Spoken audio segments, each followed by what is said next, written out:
Así que nada, vamos a empezar ya sin perder más tiempo. Muchas gracias también, quería darle las gracias a Dani y a Fran, que hoy está por primera vez en el canal, por haber aceptado la invitación.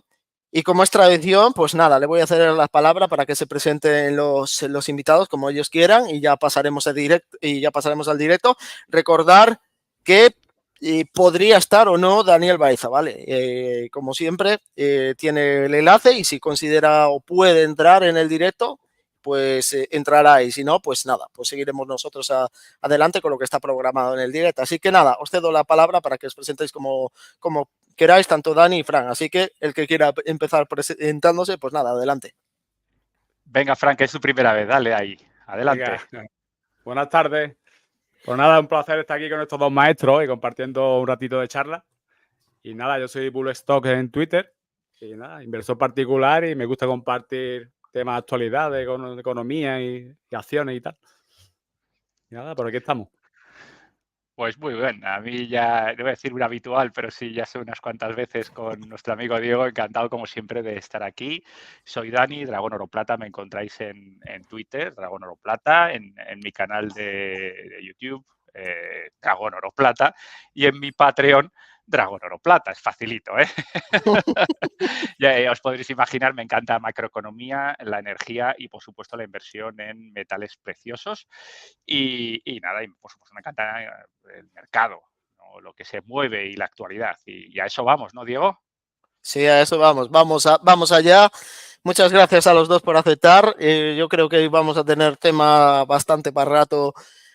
Yo he estado, la verdad es que llevo unas semanas bastante agotado, bastante cansado, pero porque, bueno, parte del trabajo del canal, he estado haciendo mucha investigación con informes del BIS, del G30, etcétera. Aún me queda muchísimo, viendo algunos vídeos también completando temas monetarios. Y si queréis empezamos por el tema de, sabéis que se ha acabado el programa del BTFP de la Fed y estamos viendo como incluso el Bitcoin y el oro pues se han disparado, que en los últimos días el Bitcoin ha pegado un bajón, el oro ha aguantado bastante bien y como estamos llegando a marzo, estamos llegando, mejor dicho, estamos en marzo, no estamos llegando, estamos en marzo. En marzo se suelen producir problemas de cuellos de liquidez porque los dealers pues tienen los cierres trimestrales y cierran un poco la liquidez con la que prestan a los en el sistema monetario. Hemos visto como algún banco ha tenido problema. Entonces, si queréis, dar los dos una visión general de cómo veis las cosas. Tanto en el oro, Bitcoin, mercados, economía y el tema financiero. Y desplazo aquí, o mejor que desplazar, deslizo de la idea que me ha gustado de Jeff Snyder, de que el oro es directamente un sustitutivo, no un sustitutivo, sino que es la equivalencia cuando no tienes colaterales suficientes en el sistema. ¿Por qué? Porque hay una huida hacia la seguridad, si no, no habría demanda de colateral. El oro puede cumplir esa misma función o cumple esa misma función de seguridad, a diferencia del Bitcoin, que lo que refleja es la liquidez. Entonces, ¿cómo veis la situación actual, tanto en oro, Bitcoin, mercados, economía? Y después, pues ya hablaremos un poquito y después esta idea del oro como otro colateral de seguridad. Así que nada, cualquiera de los dos que empiece por este tema y recordar que podéis lanzar temas unos a otros, ¿vale? Dani nos lo puede lanzar a nosotros y Fran nos lo puede lanzar al resto. ¿Quién empieza, Fran? ¿Empiezas o empiezo? ¿Cómo lo ves? Empieza tú si quieres. Venga, bueno, empiezo yo, hago una pequeña introducción, por lo menos cómo estoy viendo yo el asunto. Yo estoy viendo el todo máximos ahora mismo, ¿no? SP500 en máximos, oro en máximos, Bitcoin en máximos, bueno, con pequeñas correcciones, pero básicamente en máximos. Y es una situación inédita en pues una situación general de tipos de interés de medios. Hombre, no estamos hablando de tipos de interés en los años 80, pero sí que estamos hablando de interés, estamos en el 5,3 o 5,25, no recuerdo mal. Y la verdad es que es una situación extraña, ¿no? En estas que luego ya profundizaremos por qué. ¿no? Pero así de inicio te da como golpe, ¿no? O sea, que el SP500 esté a máximos y que el oro a la vez esté en máximos cuando en teoría, bueno, pues tiene una cierta correlación negativa tradicionalmente, o por lo menos correlación neutra, como mínimo cercanos al cero o incluso negativa a cero poco, pues llama muchísimo la atención.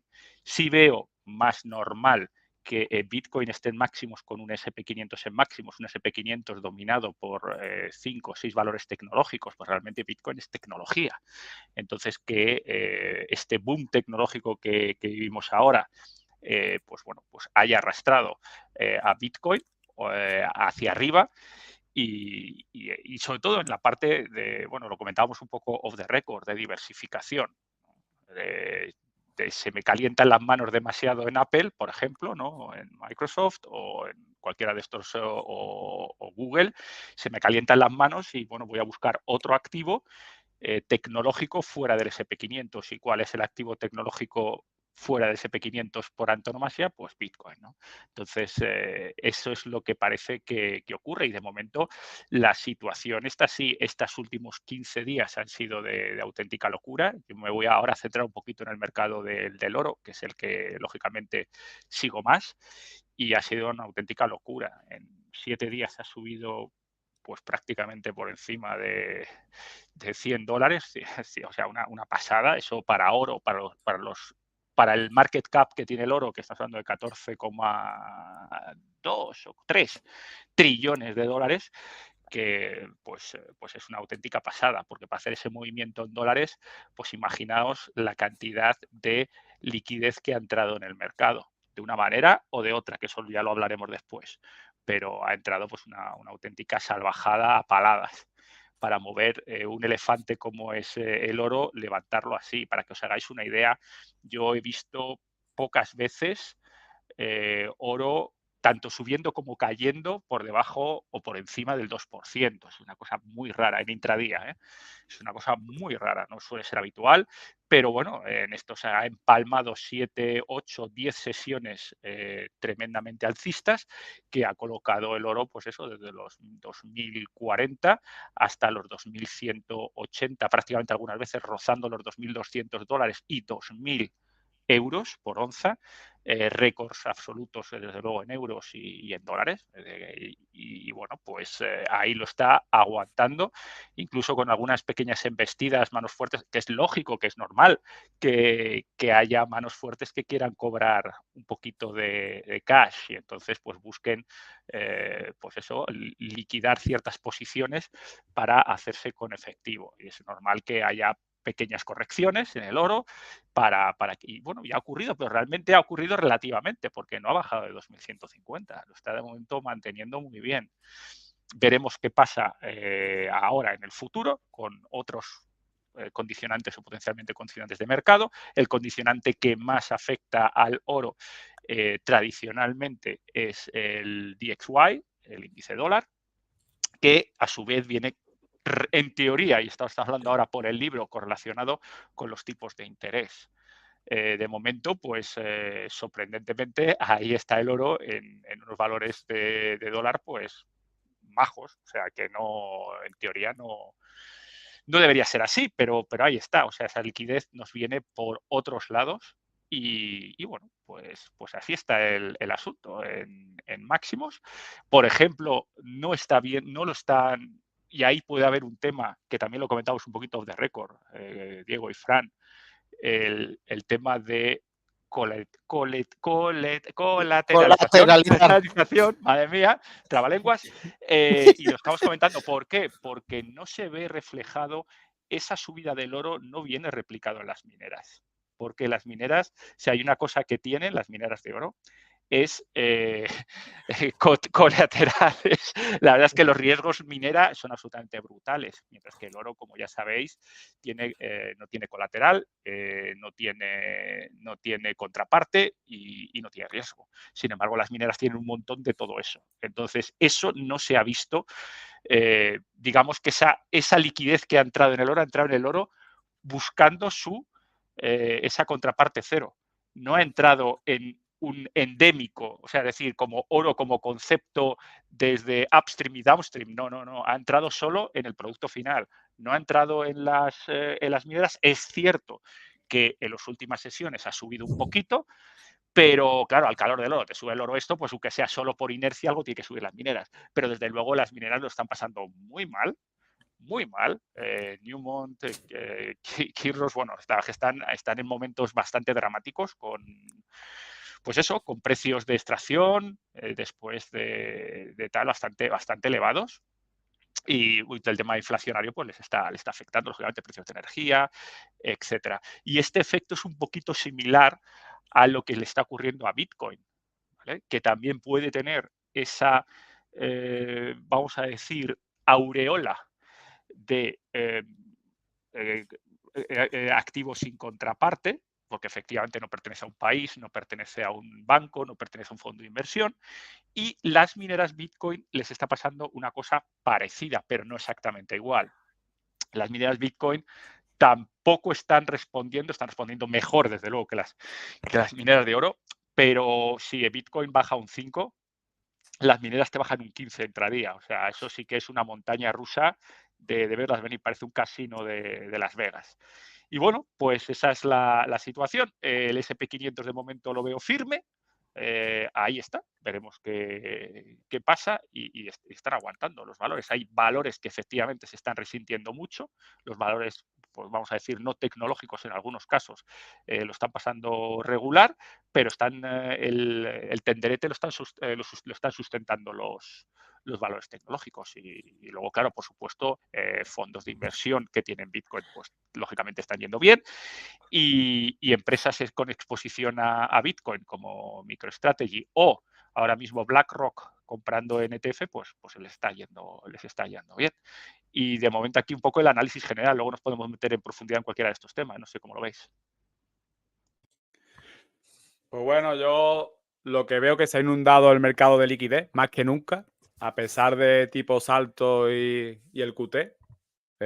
La Janet Yellen ha contrarrestado completamente el QT. Y todo empezó desde que ampliaron el techo de deuda. Empezaron a inundar el mercado de letras del tesoro, que eso prácticamente equivale a liquidez.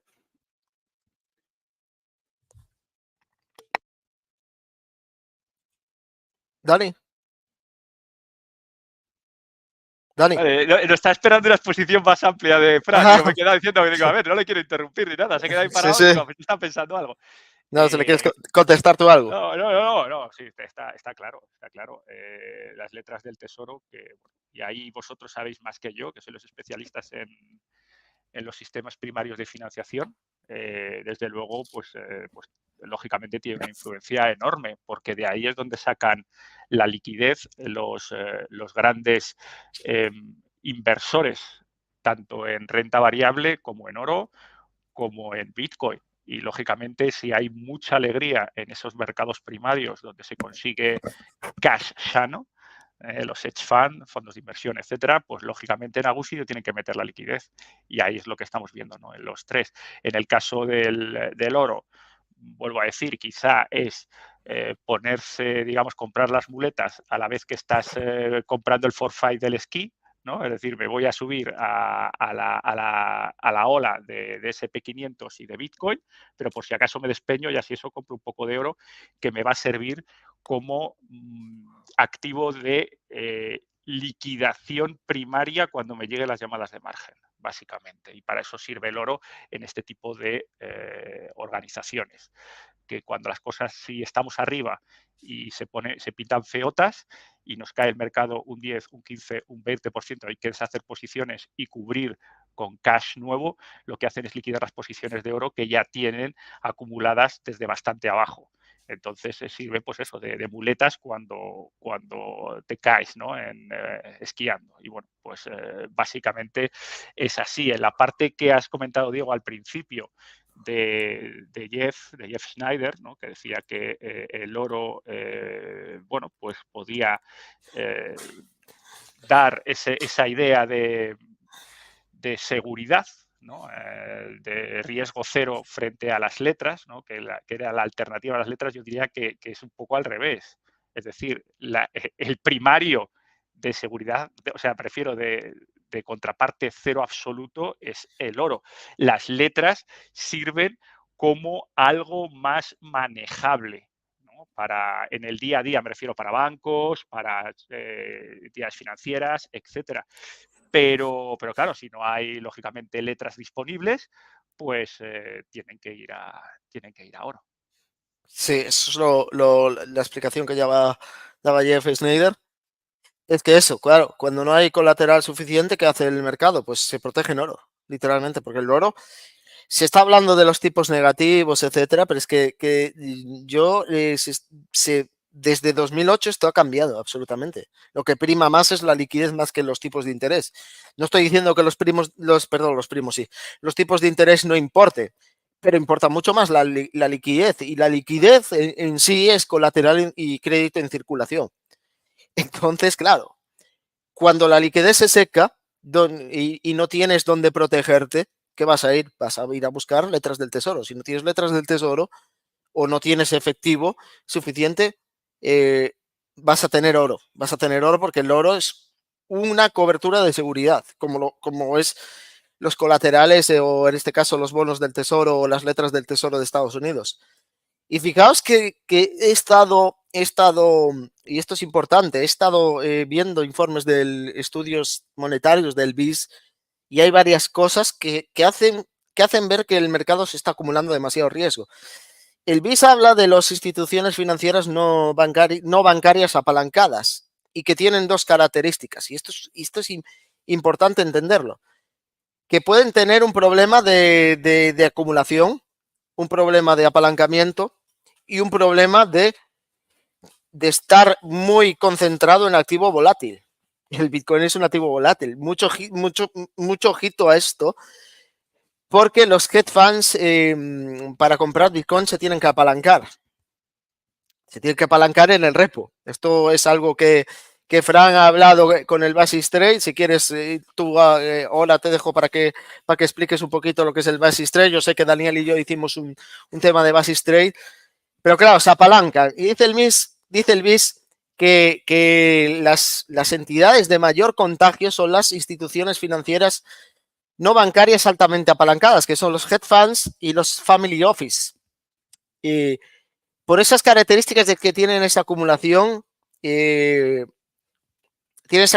apalancamiento, y que muchos van a comprar precisamente activos menos líquidos porque les da mucho más rendimiento. Claro, en momentos de estrés en el sistema financiero, pues eso es un problema serio, porque no encuentras mercados, y eso puede producir un efecto peligrosísimo. Porque aparte, fijaos que el BIS habla de otra cuestión. Cuando hablamos de estas instituciones no financieras altamente, instituciones financieras no bancarias, que en una palabra, banca a la sombra, que tienen un efecto contagio por las contrapartes. Muchas, el BIS ha calculado que algunas tienen un 5 máximo en lo que máximo la mayoría tienen 5 contrapartes a la vez. Y claro, si estas instituciones están muy apalancadas y se produce un shock, puede producir unas pérdidas bastante importantes en sus contrapartes, con lo cual esto produce un efecto contagio bastante potente. Es algo, si os fijaos que ayer en el directo que yo no pude estar, que estuvieron Alcea, que estuvieron John, etcétera, se basaban todo en explicar la parte de la banca. Pero el riesgo, como bien dice el BIS, y como dice el G30 también, que habla de esto, el riesgo no está ahí, el riesgo está precisamente en las instituciones financieras no bancarias. Esto, si se produce un evento de volatilidad, y sobre todo las altamente apalancadas, que el BIS dice que están proporcionalmente al índice VIX de volatilidad, esto puede provocar un efecto bastante importante en cascada en todo el sistema. Así que cuando vemos que el oro sube, aparte del Bitcoin, y vemos que incluso pues hay situación de que hay poco colateral en el sistema y la mayoría de la gente se cubren con oro, esto es un problema de que el mercado pues se está cubriendo. Y ojo a todos estos efectos de contagio, que mucho se habla de, pues, de la banca, de lo que ha hecho el Banco Central Europeo, de temas de operaciones SWIFT inversas comprando la Fed letras del tesoro, y eso sí tapas un agujero, pero dejas otro agujero al descubierto, que es la falta de colateral, con lo cual se agravan las cosas. Y si se producen volatilidad con estas instituciones no financieras altamente apalancadas, podemos tener un problema serio. Por eso no es de extrañar que estemos viendo esa huida hacia el oro directamente. ¿Dani o Fran? Fran, ¿tú? Hola, Fran. Fran. Bueno, pues sigo yo y, o sea, empiezo yo ahora y cuando entre Fran, pues entra. Sí, yo estoy totalmente de acuerdo, ¿no? Esa parte de shadow banking. ¿Se me escucha ahora? Ahora sí. Vale, perdón, que venía... Si quieres, Fran, que ahora continúe Dani, después vas tú, ¿vale? Y ya te comparto la diapositiva, ¿vale? No, lo mío es cortito, lo mío es un apunte cortito, lo que ha comentado Diego. Sí, efectivamente, estoy totalmente de acuerdo, ¿no? La parte de riesgo la está llevando ahora mismo sobre los hombros todo lo que es hedge funds, family office, o lo que genéricamente se denomina como banca en la sombra, que pueden ser incluso divisiones de bancos comerciales o bancos de inversiones que simplemente no quieren jugar con las reglas bancarias, es decir, con las reglas establecidas, y establecen acuerdos comerciales entre ellos a través de acuerdos OTC, over the counter. Y eso está ocurriendo para un montón de vamos a decir, intercambios comerciales financieros e incluso oro, ¿no? ¿Cuál es el problemita aquí? Que como son acuerdos privados, uno a uno, no están regulados por las entidades bancarias, ni por el Banco Central Europeo, ni por la Fed, ni por la Fed o la SEC o cualquiera de este tipo de organismos regulatorios, sino que es un acuerdo privado supranacional entre dos entidades, pues tienen, lógicamente, si una de las dos está asumiendo demasiados riesgos, porque, por tema de múltiplos, por tema de apalancamiento, por tema de un montón de historias, y si las cosas caen y ese mercado paralelo crece, pues lógicamente cuanto más crezcan estos mercados paralelos, más riesgo sistémico existe. Y como dice Diego, y lo ha comentado muy bien al principio, estoy totalmente de acuerdo, lógicamente son los mismos. O sea, es decir, el mismo hedge fund que te está yendo al over the counter, a acuerdos privados entre entidades financieras, son los mismos que están dotando de cierta liquidez y que te van como los cash agents a mercados primarios de repo, etcétera, etcétera, a través de los agentes autorizados. Entonces, aquí puede haber cositas. Y ya te dejo, Fran. Y otra cosa que se me olvidó apuntar. El tema del tamaño de los derivados, es decir, los derivados o sus posiciones brutas, sobre todo en derivados, con respecto a los activos líquidos. Esa es otra cuestión bastante de apalancamiento, bastante potente. Y el BIS hablaba de dos cosas más. La falta de datos, incluso que entre propios hedge funds pueden hacer operaciones, incluso de apalancamiento. Y esto es lo que tú dices, Dani. Estamos en una situación de que se hacen over the counter y faltan muchos datos. Prácticamente solo vemos la sombra de lo que realmente se está haciendo. Te comparto ahí, no, Fran, las diapositivas, vale, las voy a poner en pantalla, ¿vale? Si quieres darle un poquito de zoom para que se mire un poquito más amplio, a ver si puedes. Si no, nada, ¿eh? A ver. Más que nada para que los espectadores lo miren un poquito más de cerca. No. Bueno, pues no pasa nada. Explicas tú lo que es cada gráfico y... pero bueno, más o menos se ve, ¿no? Sí, ver se ve. Lo que no ve es la gente, lo que significa cada gráfico. Vale, lo voy explicando yo. Entonces, vale. Bueno, la de arriba es la TGA. Entonces vemos... Un momento. Vemos cómo a partir del... Claro, el 2022 empezó a caer y justo cuando ya ampliaron el techo de deuda, ya en 2023, que fue en junio, vemos como el repo inverso empieza a caer. Cuando sube la TGA, el repo inverso cae, porque están comprando, claro, los fondos monetarios pueden comprar o letras del tesoro, o invertir en el repo, o repo inverso. Entonces, ¿qué es lo que hicieron? Como el repo inverso es lo que le da menos interés, lo que hacen es lo sacan del repo inverso y compran letras del tesoro, aparte de invertir en el mercado de repo. Y aquí se ve cómo coincide la subida de la TGA con la caída del repo, ¿vale? Entonces ahora pasamos. Aquí veo la secuencia, ¿no? De por qué los mercados están en máximo ahora mismo, ¿no? Entonces sería el tesoro emite letra del tesoro. Luego, fondos monetarios adquieren letras y notas del tesoro con liquidez del repo inverso. Luego, los fondos monetarios van al mercado repo, porque claro, la liquidez que sacan, aparte de comprar letras, tienen más liquidez para prestar también en el mercado repo. Entonces, van al mercado repo y prestan a los fondos de cobertura, ¿vale? Luego, los fondos de cobertura hacen una estrategia muy conocida, que era muy popular en los años 80, porque ¿qué pasa? Esa estrategia viene bien cuando los tipos de interés están más altos. Cuando están los tipos bajos, ese mercado está muerto, porque porque ellos, voy a explicarlo ahora cómo funciona, ¿no? Pero vamos, una estrategia apalancada de 50-1, mediante el mercado repo, que lo vamos a explicar ahora. Luego, claro, tienen sus ganancias y luego con esa ganancia, porque ellos todo el dinero siempre lo tienen invertido, no suelen estar líquidos nunca. Esa misma ganancia la vuelve a reinvertir en más repo. Bueno, repo muy poco, solamente gastan para hacer el basic trade solamente es un 2% de lo que le cuesta la nota, ¿no? Y la ganancia pues la meten en activos, acciones, Bitcoin, lo que ellos quieran. Que lo que yo creo ahora mismo que están haciendo es diversificar. En caso de que tenga que desapalancar, si todo lo meten en acciones, por ejemplo, serían las acciones ya a niveles, vamos, que no les comprarían.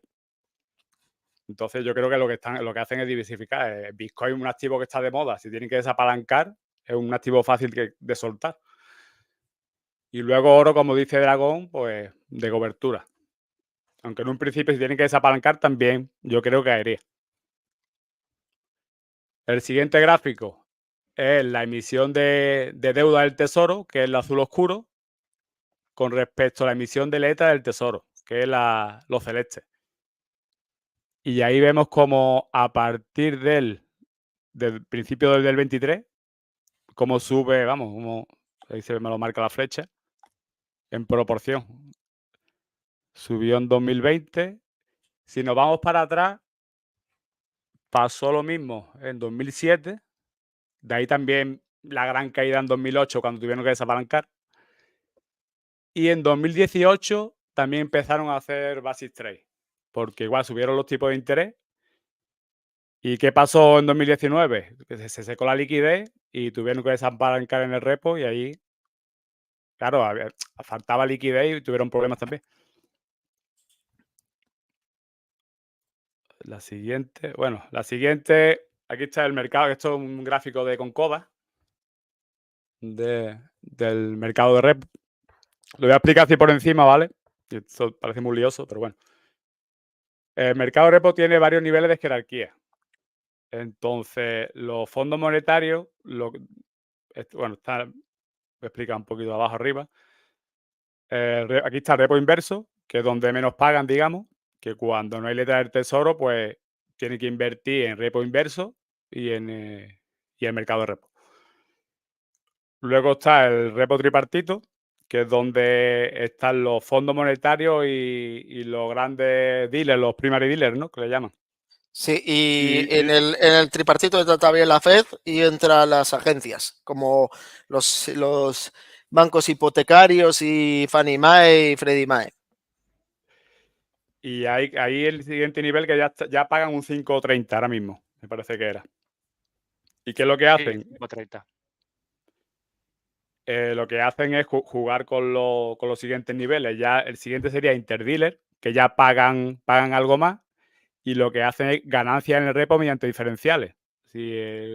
creo que en el interdealer creo que está en el GCF, repo GCF, creo que ya pagan un 5,37.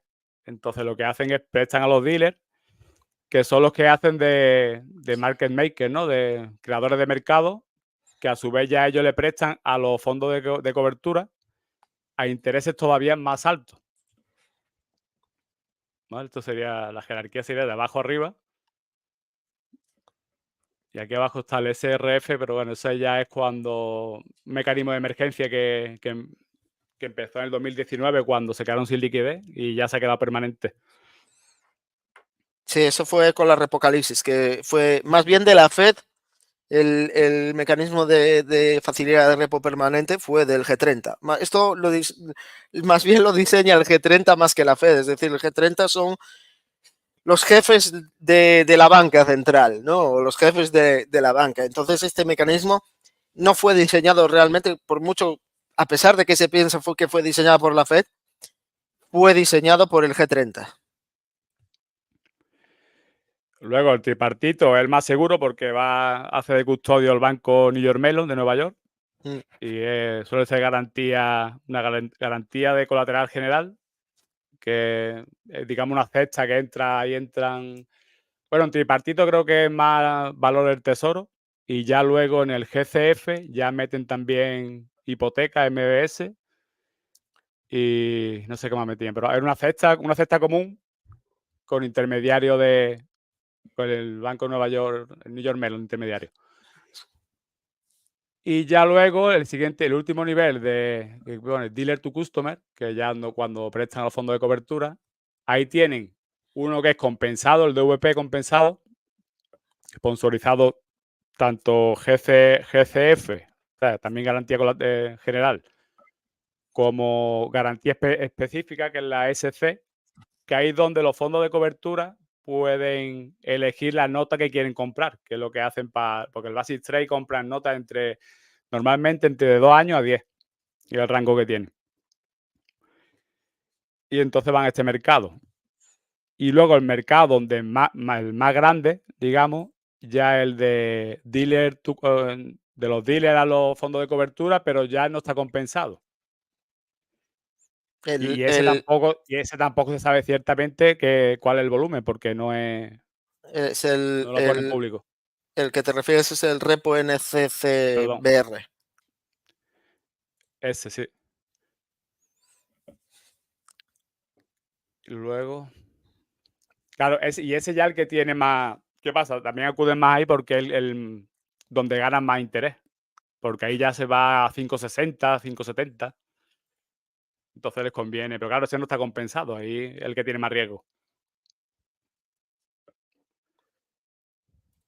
La siguiente. Vale, aquí explico el Basic Trade cómo funciona, ¿vale? Primero compran una nota de entre 2 y 10 años. Nota of the rank que le llaman, porque es la menos líquida y la más volátil. Entonces, y también la que a la hora de cuando la tienen que entregar ellos, es la más barata para ellos entregar. ¿Qué es lo que hacen? Se financian en el mercado repo, donde invierten solamente un 2%, que es el haircut que le ponen al valor del bono. Entonces, el apalancamiento va a 51 prácticamente. Solo tienen que poner su bolsillo el 2% de. ¿Qué hacen? Abren en el mercado spot una posición larga y al mismo tiempo, posición larga en el repo, y al mismo tiempo en el mercado de futuro venden la misma nota, la venden en el mercado futuro. ¿Qué es lo que hacen? Esperan a la convergencia de los precios. En el momento que suele ser ya al final de vida de la nota. El momento que la posición corta sube por encima del valor del bono, es cuando ellos ya cierran el repo y, o sea, lo que hacen es que venden. Bueno, el comprador del futuro les paga, con eso ellos compran, cierran el repo y se lleva la diferencia.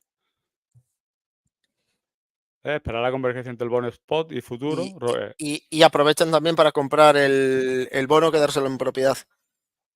Claro. Convergencia. Cierran la posición corta en futuro, compran el bono spot cerrando el repo. Exacto. Entrega el bono al vencimiento y se quedan con el beneficio, que la diferencia. Pero claro, es un arbitraje que es dinero gratis prácticamente, porque ellos solamente ponen el 2% de.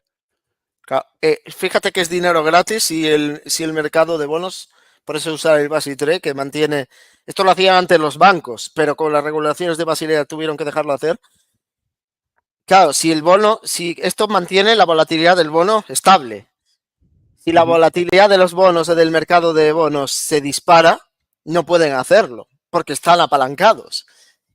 Y si están apalancados, activos que se vuelven volátiles o activos que son volátiles, los obligan, por llamadas a margen, los obligan a tener que liquidar posiciones.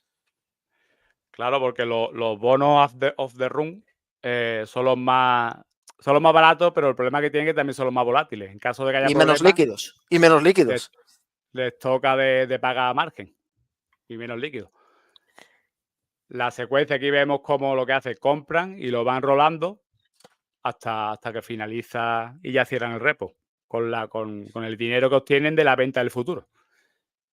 Pero claro, el futuro tiene que estar el precio por encima de lo que cuesta el bono. La siguiente. Bueno, aquí se ve cuando converge. Veo, en principio, cuando lo compran, el bono futuro está por encima de precio.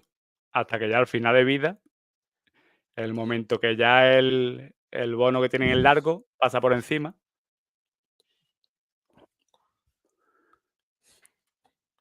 El gráfico de abajo, el volumen. Aquí vemos el volumen de préstamo de los fondos de cobertura contra entregable en el DVP patrocinado. Y vemos cómo sube desde enero del 22, empieza a subir. ¿Por qué? Porque hemos hablado antes del tema de los tipos de interés. A ellos les beneficia que los tipos estén altos. Si hay suficiente deuda o colateral, que haya nota en el mercado y haya liquidez, les conviene que estén los tipos altos. En el momento que están los tipos como está estos últimos 10 años que estaban prácticamente al cero, no. Ahí está el mercado muerto, el Basis Trade. Entonces les ha venido bien. Aquí abajo vemos los futuros cortos del Tesoro, apalancados. Y vemos cómo subieron en 2018, que despegaron, volvieron a caer cuando los tipos bajaron. Y a partir de finales del 22 vuelven a subir. Y este gráfico antiguo creo que está hasta enero del 23. Esto puede estar a lo mejor ahora mismo el doble. Lo que pasa es que no he visto otro más actualizado. Aquí vemos el aumento de los futuros cortos de fondos de cobertura. En diferentes, en notas a 2 años, a 5, a 10. Claro, y aquí vemos cómo están los Asset Manager Loan, que son los fondos de cobertura o que han comprado en largo, y el apalancamiento de los fondos. No, perdón. Los Asset Manager largos son los de los fondos monetarios que compran en largo. Y vemos el volumen de apalancamiento de los fondos de cobertura, que es la línea roja. Y lo mismo, se ve cómo sube en este último año, desde finales del 22, cómo ha subido. Eso es lo que indica que están haciendo Basis Trade también. La gente que se vieron noticias por ahí de que el mercado estaba en máximo en corto contra los bonos.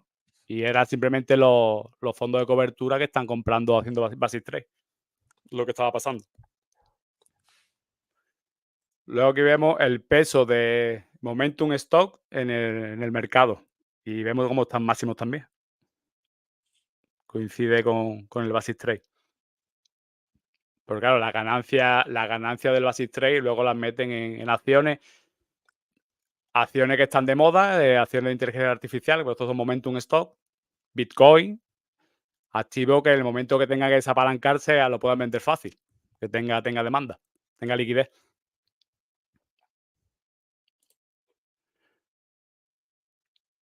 Aquí vemos posición de acciones de Momentum en los fondos de cobertura y vemos cómo están máximos, cómo cayó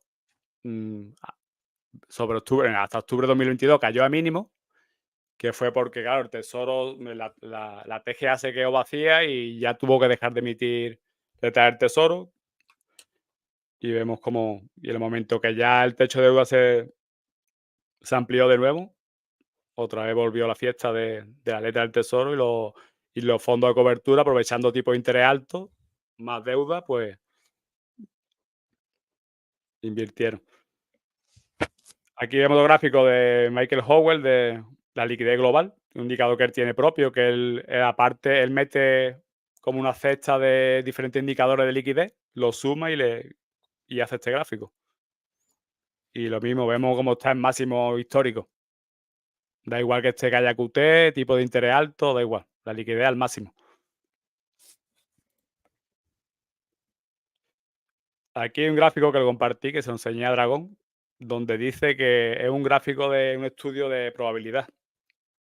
Y donde dice que la probabilidad de que el SP500 no esté subiendo por esta liquidez, de que no esté subiendo, es un 6%. Y del oro, un 3%. Entonces, está asociando... A ver, que no solamente los fondos de cobertura, el liquidez global que está entrando. Los fondos de cobertura tienen gran parte de culpa porque mueven mucho dinero.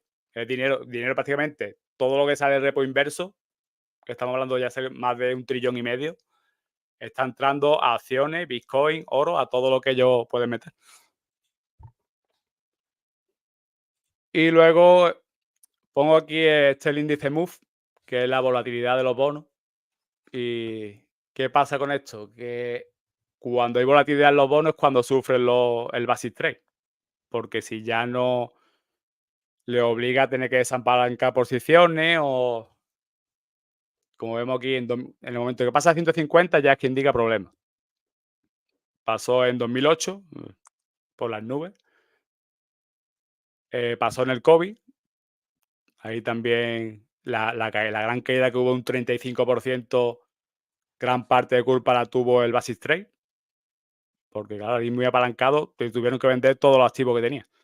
Por eso en un principio digo que aunque el oro es cobertura, en un principio cae, porque son activos que tienen ellos y si necesitan liquidez, pues lo van a vender. Cuando la quiebra de banco también subió, entonces hay que estar pendiente si en el momento que ahora mismo está estable, está sobre 100 creo, este gráfico antiguo, pero si empieza a subir el MOVE, hay que tener en cuenta de que puede dar problemas en el tema del Basic Trade, de que ahí tengan que desapalancar posición. Y nada, este es el resumen así rápido de todo.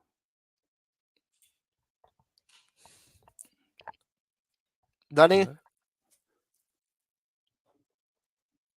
Bueno, pues sí, es que es así. O sea, el oro está claro que si hay una caída de mercados, el oro va a caer, por supuestísimo. O sea, eso no cabe la menor duda, siempre ha ocurrido de inicio. No hay un inicio de mercado bajista en renta variable sin que el oro vaya detrás, de inicio, en los primeros momentos. Luego lo que ocurre es que el oro toca suelo muchísimo antes que los mercados de renta variable y, por supuesto, cuando hay pánico absoluto en los mercados de renta variable, esa liquidez, que como decía Fran, muchos actores financieros necesitan estar siempre invertidos, pues ese dinero fluye hacia el oro. Hablo en una etapa 2, ¿de acuerdo? Después de la caída, o etapa 3, y el oro vuelve a subir. Entonces eso está ya está claro, ¿no? Es que para eso, que es que de hecho para eso sirve el oro, una de las razones. ¿Por qué está el oro así? Pues eso, la primera, por, vamos a decir, esta liquidez, y la segunda es, y es importante, es un dato importantísimo, es la compra continuada de bancos centrales que no dejan de comprar oro. China lleva comprando oro por 16º mes consecutivo. Es una auténtica salvajada. Es decir, en cualquier punto, a cualquier precio, China compra oro, básicamente. China y otros cuantos países, República Checa, Polonia, India, etcétera, los bancos centrales son compradores netos. ¿Eso qué significa? Que bueno, están armando el muñeco, o su muñeco por lo menos, de reservas de solidez futura. ¿Por qué? Pues no lo sé. Si lo supiera sería maravilloso, pero desgraciadamente no sabemos qué tiene China en mente para estar, pues eso, comprando como si no hubiera mañana. Realmente que bancos centrales estén comprando y esto pues puede significar que pueda haber novedades o ciertas novedades o por lo menos pequeñas novedades en un futuro, que no sabría decir exactamente cuáles podría ser. Ahí ya entraríamos en elucubrar, en ponernos el gorrito papel de plata y alguna otra cosa más. Pero vamos, yo desde luego, si China, el Banco Central de China lleva largo 16 meses consecutivos, a mí me cuesta trabajo encontrar razones por el cual un inversor no deba estar alineado con Banco Central de China así de inicio. Y estoy hablando hablo inversor en físico, porque recordemos que el Banco Central de China está comprando físico. El Banco Central de China, como os podéis imaginar, no compra papelitos, genera papelitos. No necesita comprar ningún tipo de titulación, security, letra, ni nada, ni título de oro. No, ellos lo que les interesa es tocar. Y ese es el camino que llevan, ¿no? Entonces, bueno, eso por la parte del oro. Y esa es otra de las razones por las cuales está ahí aguantando el tipo de momento, pues muy bien. Sí, y fíjate, Dani, que sabes que yo he hablado mucho del sistema eurodólar. Fíjate que cuando el sistema eurodólar se consigue expandir, es decir, está aumentando la liquidez en el sistema, el oro sube automáticamente. Y fíjate que como el oro pega una subida desde la década de los 70 hasta principios de los 80 y desde los 80 se mantiene prácticamente plano hasta principios de 2004, 2005, ahí pega otro arreón al alta, viene 2008, que directamente es una deflación monetaria, el oro cae, curioso, después de que pasa lo que pasó en la crisis subprime, el oro cae, se mantiene estable aproximadamente entre 2010, no, miento, 2012, 2018, y a partir de ahí pega otro arreón al alza. Y esto está reflejando muy bien, el oro refleja muy bien esa seguridad, ese decir de que el sistema pues ha fallado, el sistema tiene que crear cada vez más dinero y el oro te refleja eso, te está reflejando directamente esa situación de problemas en el sistema monetario, que tiene que expandirse para poder, si no, cae en deflación monetaria, y eso es un problema serio para toda la economía, porque claro, mucha gente suele confundir lo que es deflación de precios con deflación monetaria, y no es directamente el mismo fenómeno. Una cosa es que tengas deflación de precios por productividad y otro que tengas deflación de precios porque se destruye dinero. Y esto es algo que el oro, si te fijas, Dani, refleja muy bien. El sistema está fallando, no tenemos seguridad y nos vamos a cubrir en el oro.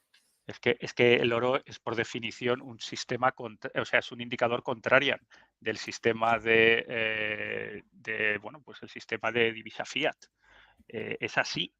O sea, cuando el sistema fiat de pues, préstamos colaterales, digamos, ese castillo de naipes que tienen o que se tiene montado para generar cada vez más liquidez, para generar más bueno, pues, beneficios empresariales, beneficios personales, beneficios bancarios, etcétera, etcétera, a costa, por cierto, de la, vamos a decir, riqueza personal de la clase media, que nosotros somos los que sufrimos todos estos desmanes, por cierto, pues lógicamente el oro es un indicador contrario.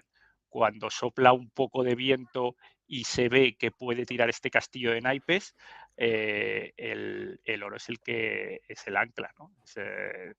se va para hacer de contrapeso del sistema. Y eso lleva ocurriendo pues toda la vida, vamos. Esto no es de ahora, esto lleva ocurriendo 4.000 años, ¿no? Cuando hay desequilibrios financieros, desequilibrios económicos en un sistema, independientemente de su localización geográfica, independientemente del momento histórico, independientemente de la religión o de lo que sea, el oro siempre es un indicador contrario de la, en este caso, expansión monetaria. Claro, ya se vio, después de la Primera Guerra Mundial, se vio como Alemania se salvaron de arruinarse de la hiperinflación los que tenían oro, tierras, propiedades, activos tangibles. Fueron los únicos. El que tenía solamente dinero, ese lo perdió todo. Entonces, con el tema de China, su moneda se está devaluando mucho. Igual que un montón de países, claro, mientras un dólar fuerte, pues desestabiliza su moneda. ¿Qué es lo que hacen? Compensan con oro. Compran oro y es la manera de las ganancias protegerse con oro. Se vio, por ejemplo, Irán le ha vendido drones a Rusia con oro. No ha aceptado rublos ni ninguna moneda, simplemente con oro. Y ese es otro. Entonces, otro de los... Perdón, sigue. Perdona, Fran. No, quería decir que ahí está el verdadero valor del oro, que es proteger de la devaluación de la moneda. Sí, iba a comentar que también el oro y todas estas operaciones over the counter que he mencionado al principio, entre actores, vamos a decir, en la sombra o fuera de los sistemas bancarios, no sé si os habéis dado cuenta de un pequeño detalle. Ahora mismo hay muchos actores que quieren estar fuera del sistema bancario internacional. Es decir, de los ojos de Banco Central Europeo, de los ojos de la Fed, de los ojos de los reguladores bancarios occidentales. ¿Por qué?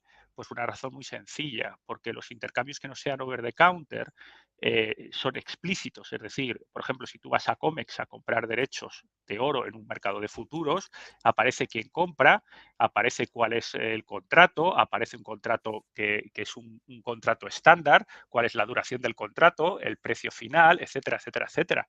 Entonces eso, lógicamente, no pasa inadvertido. Ya sabéis que cualquier trade que haya en el mundo de una commodity, por ejemplo, petróleo, ¿vale? Que ahora mismo se está haciendo, hablo a nivel general, por supuesto hay excepciones, pero el precio spot de Brent lo hacen, se ocurre en dólares, y de la misma manera el precio, igual que otras commodities, que si el cacao ahora está de moda, o el cobre, que también está de moda, o otras cuantas que pueden estar de moda, todos estos intercambios en los mercados de futuros transparentes se hacen en dólares. ¿Qué pasa con estos mercados? Pues que antes o después, aunque el comprador sea de Indonesia y el vendedor sea de Kenia, al final, como son dólares, van a terminar bajo la lupa de un regulador americano, ya sea o que pase por un banco o un banco americano, ya pasen por Citi, pasen por Bank of America o cualquiera de ellos, o JP, ¿no? O JP Morgan, el que sea, todo este trade va a terminar por ahí. ¿Y qué pasa para actores que quieren ser discretos? Léase, por ejemplo, Irán, Rusia, a algunos actores chinos o otros países, vamos a llamarlos así, no alineados, pues lógicamente temen que esos dólares que ellos están pagando por commodities o están recibiendo por commodities, pues se vean congelados, como ha ocurrido con Rusia. Yo creo que un movimiento muy, muy, muy malo y que ha ido en contra realmente del sistema euro-dólar ha sido el de la congelación de activos de manera arbitraria de, pues de actores, compañías, empresas rusas. Eso ha dado esto ha dado esta idea que tenemos en España de cuando veas las barbas de tu vecino, no pon las tuyas a remojar, ¿no? Entonces, sí. Dime, Diego. Sí, Dani, pero fíjate que hay una cosa, hay una cuestión. Y esto lo explica muy bien Brent Johnson. Tú bien es cierto, lo que tú estás diciendo es razón. Y por ello yo creo que también en esa confiscación de dólares a Rusia no creo que vayan a ir mucho más allá, porque sería perjudicar al propio sistema y no quieren perder esa situación. Pero fíjate que es complejo, porque China está intentando desapalancarse. Cuando tú hablas de eurodólar y de atacar el sistema y de desdolarizar, tú te tienes que primero desapalancar en dólares. Y si tú te tratas de desapalancar en dólares, lo que vas a hacer es hacerte incluso daño a ti mismo. El ejemplo es China. Decía de Fran sobre China. Lo que está teniendo China es una deflación monetaria. Los bancos no quieren prestar. Prácticamente está intentando forzar el Partido Comunista para que presten. Sumado a la burbuja que han tenido inmobiliaria, y ya vimos lo que ha pasado con la bolsa de Shanghái y la de Hong Kong, que no paran de caer. Bueno, porque ahora han metido estímulos y hablan ahora de meter estímulos fiscales, pero si te das cuenta, se están cayendo. Lo que están teniendo es una deflación monetaria porque se está destruyendo directamente el sistema monetario chino. Y esto te dice que cuando quieres desapalancar, aunque tú metas oro, si tienes apalancamiento en dólares, deshacer ese desapalancamiento te puede llegar a incluso que te hagas daño a ti mismo. Claro, como pero economía. Tú fíjate, Diego, que lo que estamos hablando es que estoy de acuerdo. Yo no tengo claro que China, como su, digamos, objetivo final, sea abandonar directamente el dólar. Yo ¿Por creo que qué? no. Ni mucho menos ninguno de los demás países no alineados por eso, porque realmente el mercado mundial sigue estando en dólares. Lo que quieren hacer es, yo creo, reducir su exposición en ciertas transacciones comerciales a nivel mundial, estratégicas, que no significa esto lo abandono, esto no sé qué, ¿por qué? Pues es que toda la deuda, yo creo que si no recuerdo mal, el 60% de la deuda mundial, hablo de deudas nacionales de países, está en dólares, con lo cual tú tienes una deuda en dólar, tienes que pagar en dólar. Un dólar fuerte implica dolor para un montón de países que tienen que devolver ese crédito, esto en dólares, y a costa, por supuesto, de devaluar su propia moneda, emitir papelitos y pasarlo bastante mal. Lógicamente, ahora mismo, sin el dólar no habría mercado mundial, porque es la realidad. O sea, ahora mismo, en este momento, yo no sé qué pasará dentro de 50 años, pero ahora mismo, desde luego, el mercado de commodities y el mercado de deuda está en dólares, hay que responder en dólares, tanto si quieres comprar commodities como si quieres repagar tu deuda o adquirir deuda nueva de inicio, pero sí que puede ser un uso el oro para reducir esa exposición en transacciones estratégicas. Por ejemplo, ha habido una evolución dramática desde 2022 a 2023. Ahora ha salido de World Gold Council, ha salido los datos de 2023. En 2022 creo que, y estoy hablando totalmente de memoria, ¿no? Habría como unos, en OTC, o sea, en el mercado de Loco London, de este, digamos, de shadow, digamos, del over the counter, ¿no? La banca a la sombra. La banca a la sombra y tal, banca sombra y tal. Ha habido, pues, no sé, en 2022 hubo como, ¿qué os voy a decir? Como cerca de 40, 50 toneladas, que realmente es muy poquito, ¿no? O sea, no, eso es realmente poco.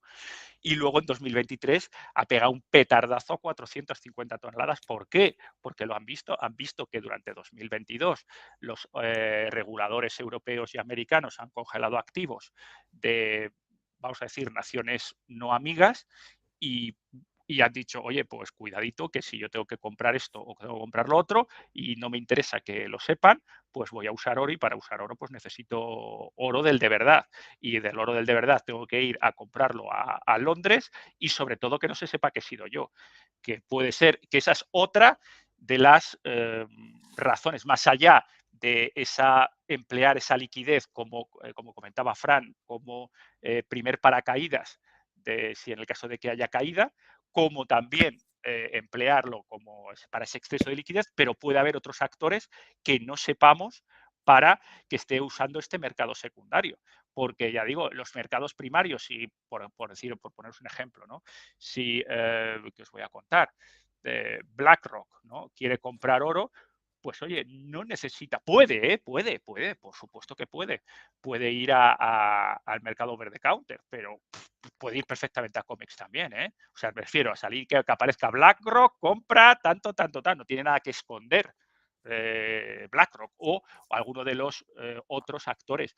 Y entonces, pues da que pensar, ¿no? Que ese mercado en la sombra, no sujeto a regulaciones bancarias, se haya multiplicado por 10 desde 2022 a 2023, pues como mínimo yo creo que es importante hacerlo notar.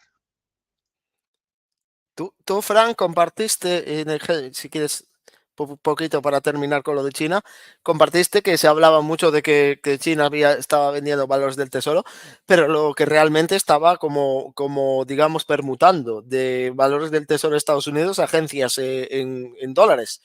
Entonces, creo que es algo que tú habías compartido esta idea de eso de que China se estaba desdolarizando, realmente no era tan cierto. No sé si Fran está. Fran.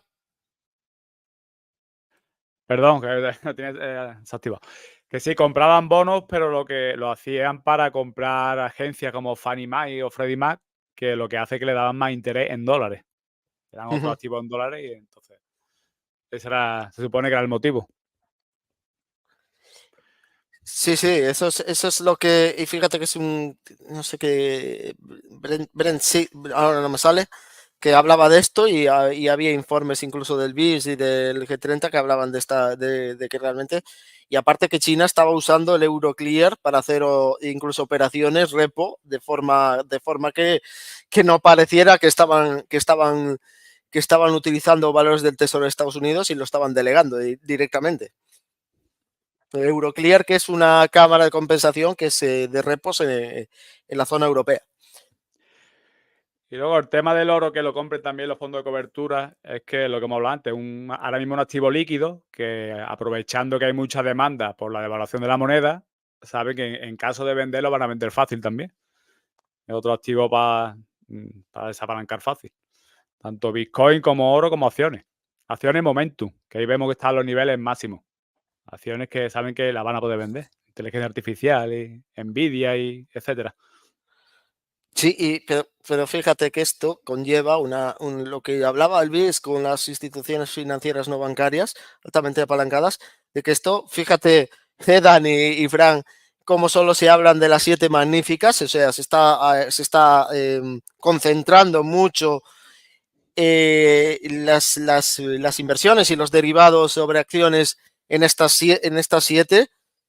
Y recordar que si ocurre una situación de volatilidad en el mercado, por eso decía el BIS que el VIX, que parece que estoy diciendo lo mismo, pero me refiero al Banco Internacional de Pagos, dice que el índice de volatilidad pues es inversamente proporcional a los hedge funds y a las family offices que están altamente apalancadas, y esto puede provocar un efecto digamos, en cascada, que tienen que vender pues operaciones para deshacer apalancamiento, porque si no reciben llamadas al margen y eso provoca un efecto contagio. Y fíjate, Dani y Fran, que yo he siempre deslizado, incluso con Dani en la calle hablaba el concepto. Mucha gente piensa que el dólar es una divisa como tal, pero claro, yo el dólar lo veo más como una prima de financiación de riesgo en la economía.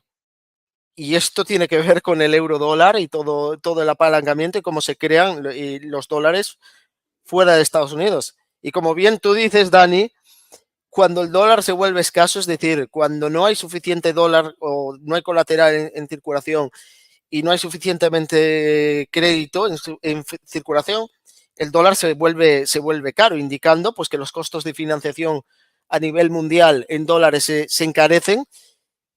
Y esto es algo que se vio literalmente durante la pandemia. Durante la pandemia vimos como el dólar se encarecía y había todo tipos de problemas. Y ahora estamos viendo otra vez en divisas como el Naira, como la libra de Egipto, cómo se deprecian a una velocidad bastante importante frente al dólar. Y aquí la importancia es sobre todo cuando estos países emiten deudas propia denominada en dólares, en una divisa que no pueden crear. Y evidentemente al final provoca pues que tengas que liquidar, como tú bien dices, que cuando el dólar se sube, tienes que liquidar activos porque estás totalmente apalancado en dólares y no tienes manera de hacer frente a ese apalancamiento porque no emites deuda. Entonces, ¿tú crees que, Dani, esta visión del dólar más que como una divisa fiat, es una prima de riesgo de financiación y cuando se eleva, pues empiezan a surgir todos los problemas? Sí, yo creo que estoy totalmente de acuerdo, ¿no? O sea, a ver, nosotros definimos lógicamente la divisa fiat como, digamos, una definición formal, pero efectivamente esa es la definición operativa. No tienes una definición formal de lo que es por el libro, ¿no? De lo que es una divisa fiduciaria. Y luego tienes en el caso específico del dólar como divisa fiduciaria de referencia mundial, tienes esa definición que acabas de describir, que yo creo que lo has descrito perfectamente, como, pues eso, como una divisa de intercambio deuda de manera operativa real entre países y entre empresas, ¿no? Y como mercado internacional, con lo cual es así. O sea, cuando sube la Fed tipos, lo que está haciendo es apretar, cerrar grifo, en teoría, todo esto por el libro también, y hacer que los países deudores sufran, porque no hay dólares en el mercado para pagar ni siquiera tus propios intereses, ¿no? Entonces ahí ese sufrimiento conlleva, como dices, liquidación de activos para pagar lo que se debe, y esa liquidación de activos en muchos casos, y si estamos hablando de deudas nacionales, implican un rebalanceo de los bancos centrales nacionales de cada país, que no les queda otra que, pues eso, devaluar sus propias divisas. Y si eso se mantiene a lo largo del tiempo o si cierra demasiado digamos, ese índice, como has dicho, ¿no? Ese índice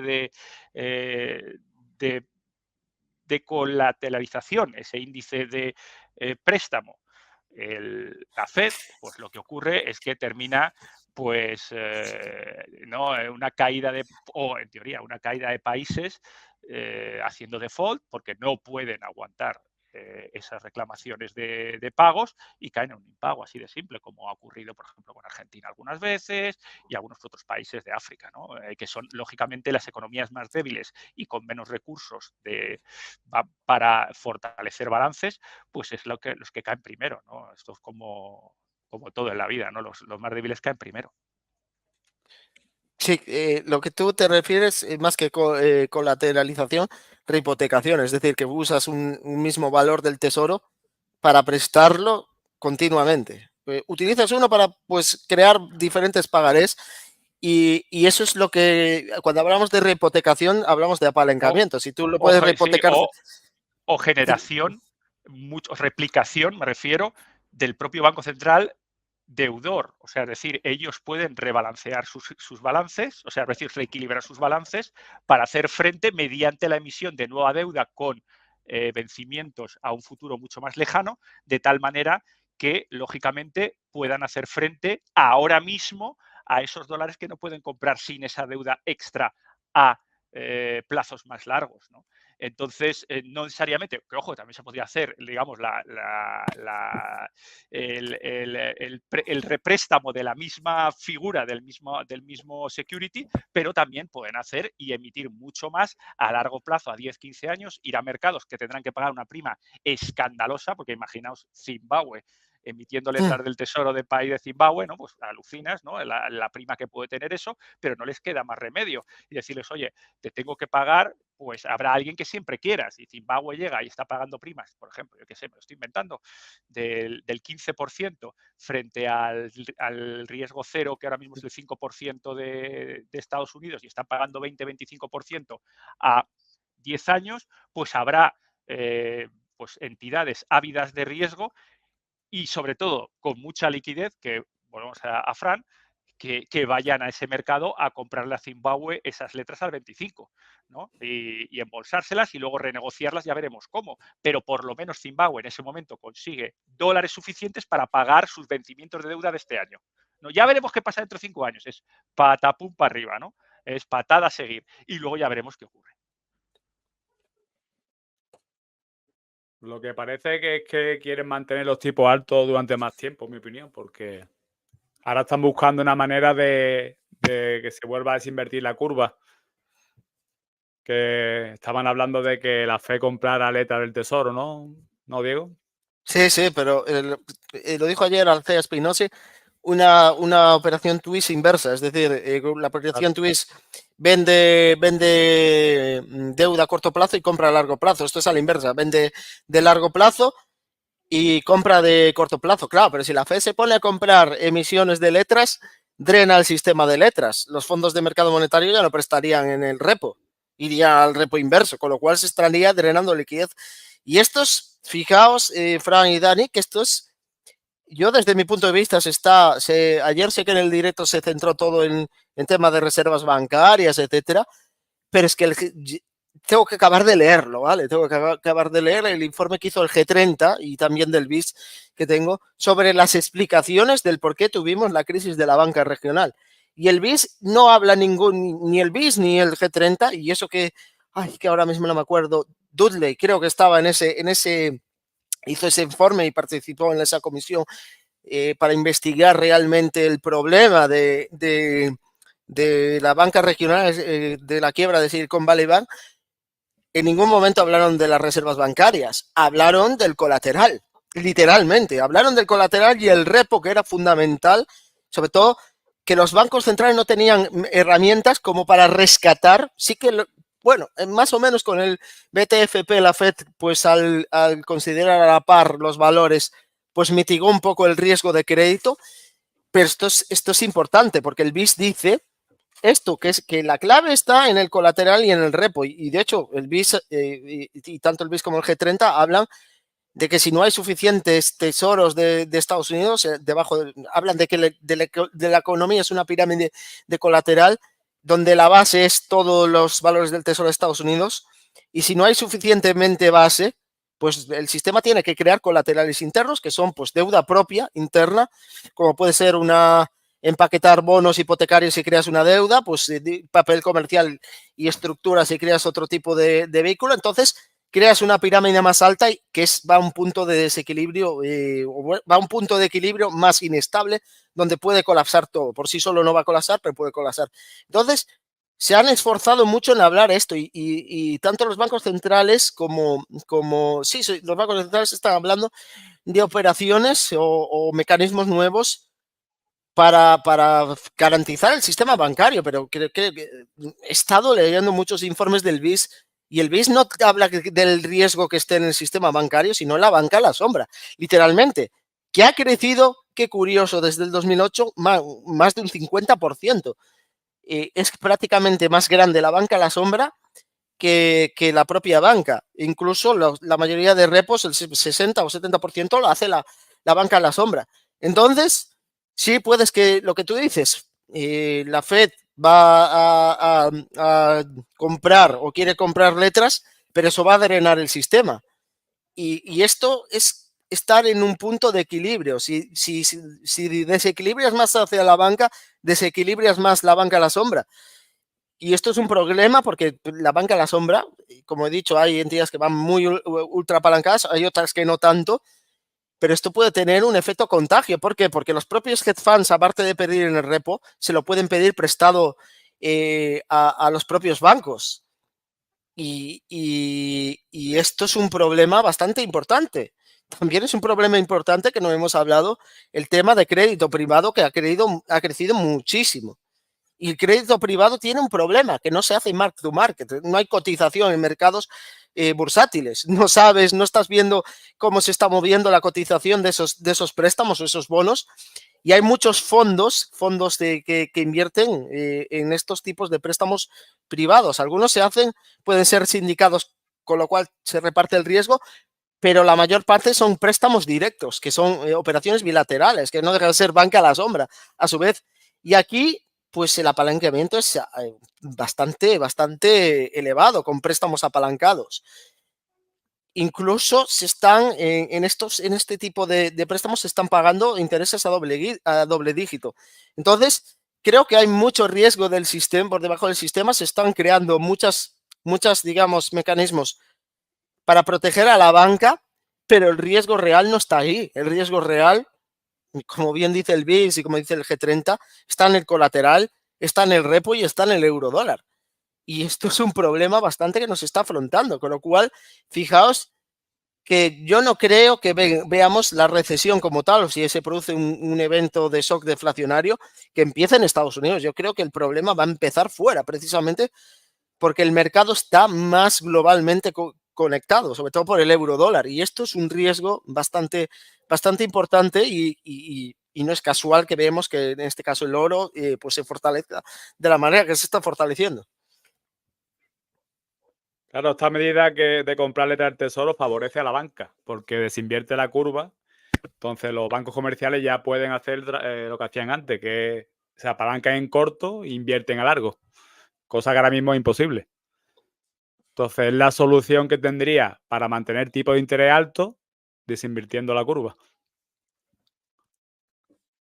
Pero claro, ya lo que tú dices, menos colateral en el sistema afectaría al repo, que el repo es la piedra angular, ¿no? del sistema. Sí, digamos que los bonos del tesoro es la sangre y el repo, en el euro dólar los repos son mucho más grandes, aún mucho más gigantescos que lo que se hace en el propio Estados Unidos. Por eso siempre digo que hay dos dólares, uno el nacional y otro el que se hace en el euro dólar. Los eurodólares es un dólar, pero es un dólar digamos, de naturaleza diferente.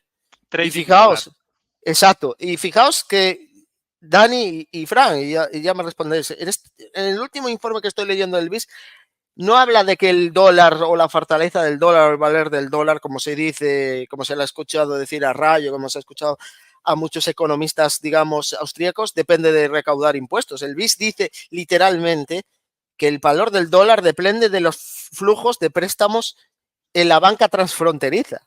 Y lo explica muy bien, dice que el dólar se fortalece cuando se crean en los bancos extraterritoriales de Estados Unidos, crean más préstamos en dólares que préstamos en divisa, en otra divisa, crean los bancos estadounidenses, con lo cual se crea una necesidad de financiación de dólares que no pueden tener, que necesitan de la banca norteamericana, en este caso, y eso tensa y hace subir el dólar, porque las necesidades de financiación en dólares cada vez son más elevadas, porque como bien hablamos antes, Dani, se crean muchos pagarés de rehipoteca, los colaterales para crear pagarés que al final se utilizan como dinero, que son básicamente depósitos en dólares que en teoría son ficticios, ¿vale? No digamos que es un dólar, ese depósito es un dólar efectivo, sino que son pagarés basados en un colateral. Y fijaos, aquí estoy hablando de banca, claro, pero es que la banca de la sombra no tiene depósitos y está creando dólares a través de colateral con pagarés, creando pagarés en dólares. Y esto es el problema que yo creo que están insistiendo el BIS y el G30. Y el Banco de Inglaterra, pues en su momento habló de quitar una facilidad para la banca de la sombra, literalmente, porque sabe de la importancia de la banca de la sombra en todo esto. Y esto es crucial. Y yo creo que todo lo que se está viendo de este tipo de nuevas medidas que se quieren crear, están tapando un riesgo, pero es que están dejando al descubierto otro riesgo bastante importante. Y el dólar, pues evidentemente, cada vez desde 2008 se vuelve cada vez más importante como esa prima de financiación.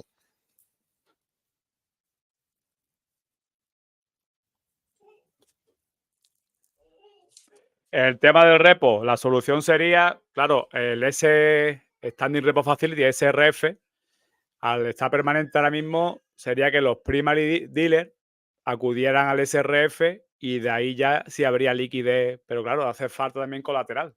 Claro, es que ese es el problema.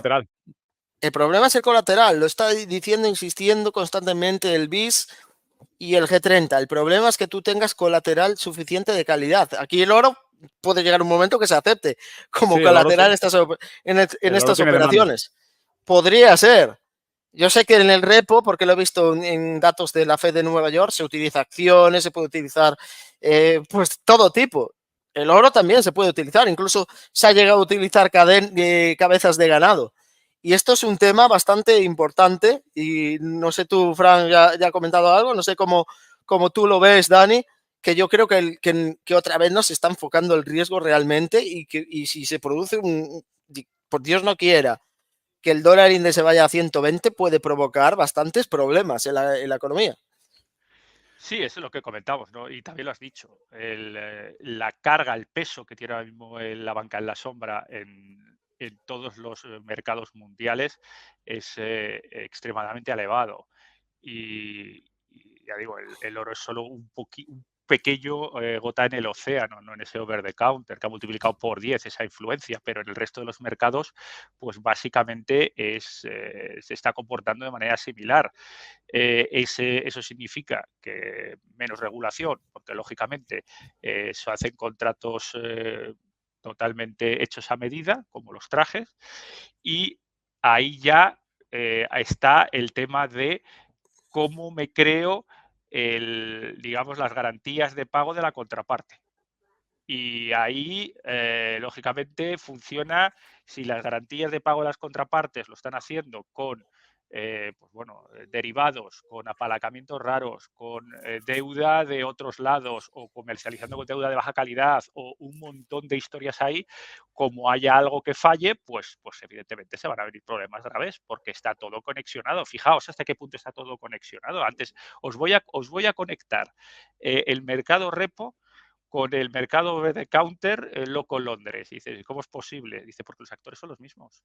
Claro, Es que los exacto. actores son los mismos. Si es que el que está ahora mismo de clearing agent en el mercado repo, que es justo con el banco de New York Mellon, como ha mencionado Fran, está JP Morgan, que Exacto. curiosamente es uno de Es los dealer. bancos, es dealer y curiosamente es, además y curiosamente también puede actuar como cash agent en alguna de sus divisiones para conseguir securities. Además, por si era poco, también pertenece a, digamos, los barcos intermediarios de ese OTC es uno de los, no sé, son 8 o 9 bancos autorizados del BMA, del mercado de Londres, que él hace de intermediario, es decir, los dos bancos o las dos entidades que quieren oro, él hace de, vamos a decirlo así, de market maker si fuera necesario. Además, puede actuar como comprador o como vendedor en cualquiera de los otros dos lados. Es decir, está a lo largo de toda la cadena, es alucinante. Dani, además participa en los pools de liquidez de los brokers. También. Claro, todo. Está todo interconectado. Está conectado. Entonces, es el mismo actor que se puede disfrazar de maneras distintas según su conveniencia, pero es básicamente el mismo rol. Y aparte que tiene que JP Morgan está, como es un GSIB, está protegido por la Fed. Literalmente, por la Fed, por el Tesoro de Estados Unidos y por lo que sea. Claro, por lo que sea. El core business, por supuesto, es de los de too big to fail, por supuesto está protegidísimo, pero para ellos hacer fuera de las reglas de juego usan, digamos, empresas satélites JP Morgan, probablemente son ellos, ¿no? Divisiones. Filiales, le llaman subsidiarias, que tienen subsidiarias. Exactamente, empresas subsidiarias que se dedican al juego de los castillos de naipes, ¿no? Entonces ellos presentan JP Morgan como core business, algo impoluto delante de las autoridades, y luego pues se bajan al barro con subsidiarias, donde ahí ya es donde entran los dólares gordos que habla Fran, ¿no? También de decir, oye, donde estamos esa liquidez y donde queremos jugar en los mercados de riesgo son las subsidiarias. ¿Para qué? Para que en unas cuentas generales de JP Morgan sean absolutamente impecables delante de los reguladores. Es decir, no, aquí ratios deuda, que no hay problema, esto es magnífico. Esto no, magnífico. Los ratios que puedan tener de pues, un montón de cosas, ¿no? De liquidez, etcétera, son impecables. Entonces no salta ninguna alarma. Pero donde sí que están jugando en el barro es en otros mercados, en los mercados over the counter y en otros mercados no regulados, ¿no? Y fíjate, voy a ir más allá, Dani, que actúan de depositarias de hedge funds, de gestoras de hedge funds, actúan de depositarias de los fondos de mercado monetario, JP Morgan o Goldman Sachs o lo que quieras, y al final, si te das cuenta, todo lo dominan casi todo el juego. Pueden decidir quién puede quebrar o no quebrar, solo con cerrar el repo. Esto es lo que provocó. Así es, totalmente. Esto es lo que provocó la caída de Lehman Brothers. Mucho se piensa que Lehman Brothers quebró por las hipotecas subprime, pero Lehman Brothers quebró porque en el repo JP Morgan le dijo, no, o me pones más efectivo, me pones otro colateral, o si no te quiebras, porque no te voy a financiar a corto plazo. Entonces, esa es la realidad de lo que tenemos, y esto es algo fundamental entenderlo porque el dólar se encarece, o como dice Fran, la liquidez. Al final, por la creación de préstamos, si no hay creación de préstamos, no hay colateral en circulación, no hay liquidez. Y si no hay liquidez, no hay dólares suficientes en circulación y el dólar se encarece. Y quien esté, como decía Warren Buffett, cuando baja la marea vemos quien nada desnudo, quien esté desnudo es el que sufre las consecuencias. Y por eso es importante, al final, si nos damos cuenta, es importante. Cuando a mí me dicen, no, es que el repo no importa, el repo es fundamental porque es la conexión de todo, es la conexión absoluta.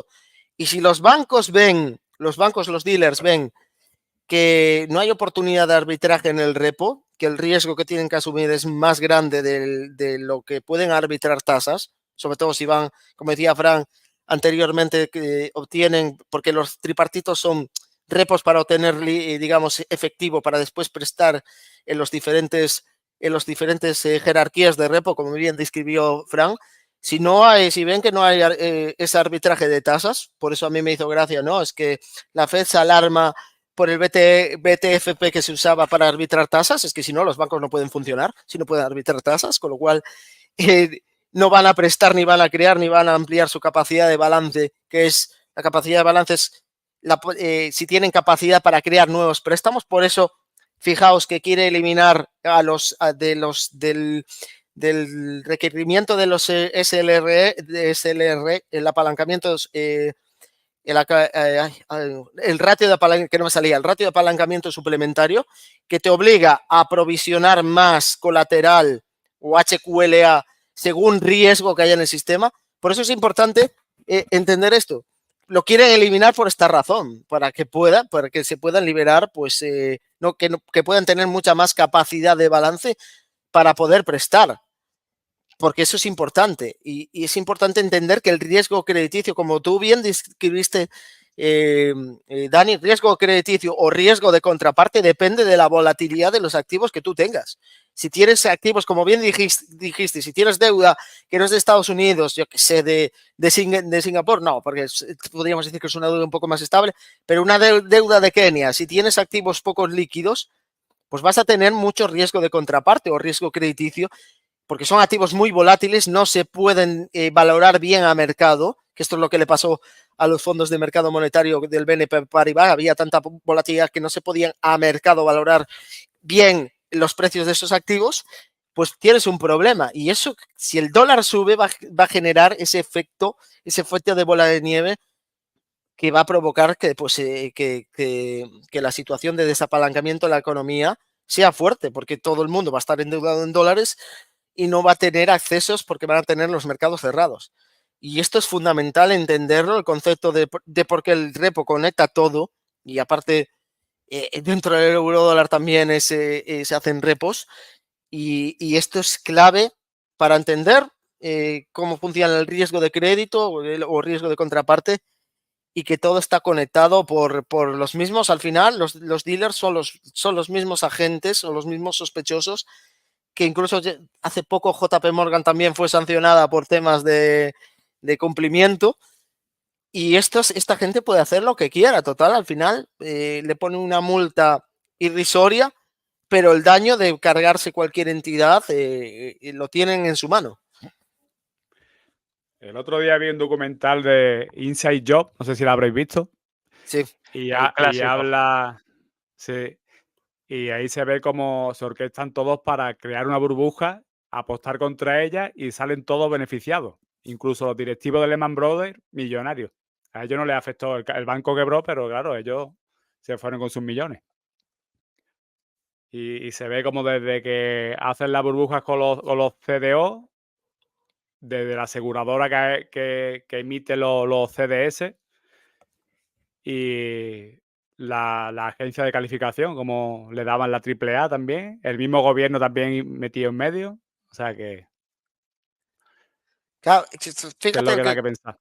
Que fíjate que cuando se produce un desapalancamiento, y lo dice el BIS, que si no intervienen los gobiernos se produce un desapalancamiento desordenado, y esto es el cabo es absoluto. Por eso muchas veces los gobiernos tienen que entrar, ya no voy a decir si está bien o si está mal, tienen que entrar a intervenir porque últimamente o desde hace décadas no tenemos tolerancia a la volatilidad y evidentemente tener volatilidad en los mercados sería, en este caso, para purgar, sería positivo porque limpiaría a los agentes que son más perniciosos para la economía. Pero bueno, como últimamente en las últimas décadas, pues no se tiene tolerancia a esta volatilidad, sobre todo por lo que tú dices, porque aquí hay mucha gente que hace estas operaciones para sacar beneficio de ello, pues esta es la realidad. Bueno, Dani, si quieres, para ir terminando, podemos hablar, si queréis, de petróleo un poco. Bueno, el que faltaba aquí en la fiesta también. Fíjate que yo te voy a dejar, pero fíjate que yo voy a exponerte una visión diferente del petróleo, porque todo dice que el mundo que es inflacionario y yo tengo una posición opuesta, que digo que es deflacionario. Pero bueno, tú expresa lo que quieras del oro, después si quiere Fran que te conteste y después os expongo yo mi idea del por qué cuando los precios del petróleo suben y explicaré también los dos regímenes de inflación alta y baja. Realmente para mí el petróleo, y yo pensaba que era inflacionario, pero desde ese punto de vista que lo he visto, esa explicación es más bien deflacionario. Pero bueno, tú para adelante, Dani. Yo, a ver, así hablando de una manera teórica y un poco, bueno, armando la definición por el otro lado, yo veo el petróleo, y estoy hablando, pues eso, genéricamente, como el precio del petróleo, como un tipo de interés, Tú lo ves como el dólar, yo lo veo el petróleo como un tipo de interés a largo plazo de la economía mundial. Me explico. Normalmente, ¿cuál es el mecanismo que se usa para crear riqueza? Necesitas energía. Energía, ahora mismo el 80% de la energía viene del petróleo, impepinable. Entonces, lógicamente, esa energía la tienes que usar a un precio, es decir, con un tipo de interés, de tal manera que tú seas capaz de conseguir riqueza y seas capaz de devolver al sistema mucho más de lo que te ha costado. En estos momentos, se llama esta métrica, que podríamos verla de esta manera, es el ROI, ¿no? Entonces ves cuánto eres capaz de generar por cada barril de petróleo que usas, ¿no? O sea, cuánto eres capaz de devolver. Y ahora mismo, por ejemplo, pues depende del tipo de energía, pues tiene un ROI distinto. ¿Cuál es el problema? Lógicamente, el petróleo cada vez es más difícil de encontrar. Sí, efectivamente, también influye la parte de mejoras tecnológicas que hacen que sea más fácil. O sea, esas son dos visiones contrapuestas, pero en el sistema funciona así. Yo ahora mismo al petróleo lo veo en un momento estable, ¿de acuerdo? Hemos visto, y eso es una pequeña prueba de lo que estaba comentando antes, cuando el petróleo se dispara y nos vamos a 120, 130, 140 dólares por barril, esos tipos de interés son absolutamente brutales, esos tipos de interés, vamos a decir yo, asimilados, ¿no? Al sistema económico mundial, pues son muy elevados, es decir, y más en dólares, es decir, necesitas devolver al sistema una riqueza que te ha costado muchísimo más cara conseguir debido a este elevado precio del petróleo y, lógicamente, ahí es donde empieza a haber pupita. ¿Por qué? Porque en esos momentos no eres capaz de afrontar esos préstamos energéticos que necesitas para operar, ¿no? Entonces, bueno, pues ahora mismo estamos ahí en los 80 y pico, llevamos ya unos mesecitos razonablemente estables y ahora pues yo estoy un poco expectante, ¿no? A ver por dónde van los tiros. Aparentemente nada se mueve en cuanto a producción, etcétera, etcétera, etcétera. Y a ver, yo estoy expectante. Ahora mismo no sabría decirte qué es lo que yo espero para el corto plazo. La verdad que no. Sí, parece que se mantiene estable sobre los 80 dólares, ¿no? Ya depende. Estados Unidos está inundando el mercado y los otros por el otro lado están recortando la oferta. Están ahí el tira y afloja. Pero bueno, a ver, dependerá también, supongo yo, de la productividad que haya de aquí en adelante. No sé. Fíjate, Dani, que te voy a exponer, y esto es una teoría, yo también he estado en la visión de que el petróleo es inflacionario, pero fíjate que si tú lo piensas, tú lo dijiste, los recortes de la OPEP, si te fijas, que la gente piensa que el precio del petróleo se debería disparar, la OPEP no hace recortes porque la economía esté acelerando, se hace recortes y aquí vamos a lo de tipos de interés, hace recortes precisamente porque la economía se está paralizando.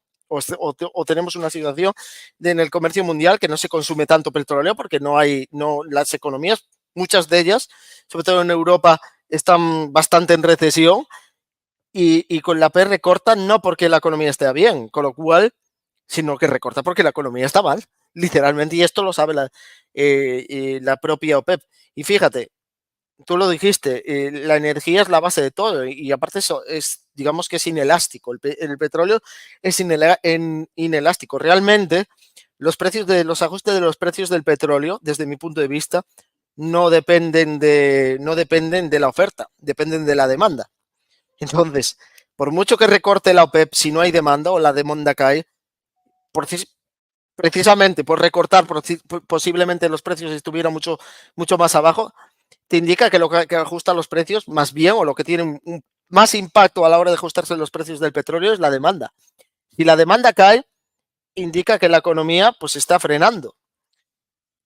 Claro, ¿y por qué desde este punto de vista yo veo que el petróleo, y yo estaba en la tesis de que era inflacionario, pero más bien es deflacionario?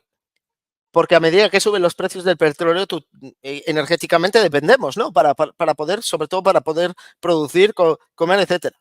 Entonces, provoca que los consumidores, y después haré el matiz de por qué en la década de los 70 está inflacionario, y fíjate que esta explicación te lo hace ver diferente, pero claro, a medida que tú tienes que dedicar más recursos para pagar la energía, porque tienes que desplazarte al trabajo, calentarte, etcétera, cocinar, consumes menos de bienes y servicios, con lo cual crea a medida que el precio del petróleo sube, crea un efecto deflacionario realmente, porque la gente tiene cada vez menos disponibilidad para gastar.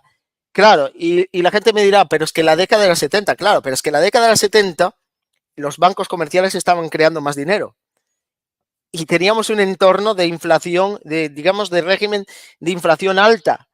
¿Y qué es un régimen de inflación alta? Pues es un régimen donde se contagian cada vez más sectores y cada vez los movimientos de precios se vuelven más volátiles.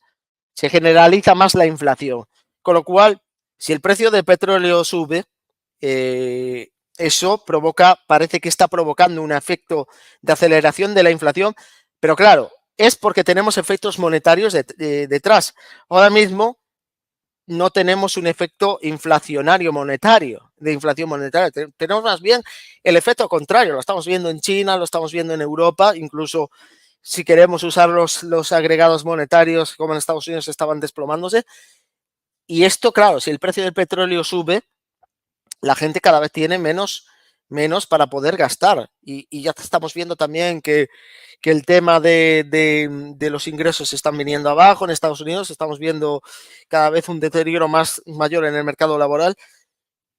Y esto, claro, esto es un poco la tesis de por qué la subida de precios del petróleo no es inflacionario, es deflacionario, porque castiga el poder, digamos, lo que la gente tiene y sobre todo si sus salarios o sus ingresos no van a la misma velocidad con la que crecen los precios del petróleo, lo que tienen de disponibilidad para gastar en bienes y servicios cae, con lo cual eso es un proceso deflacionario. Claro, en las 70 ahora no tenemos un régimen de inflación alta, más bien tenemos un régimen de inflación baja.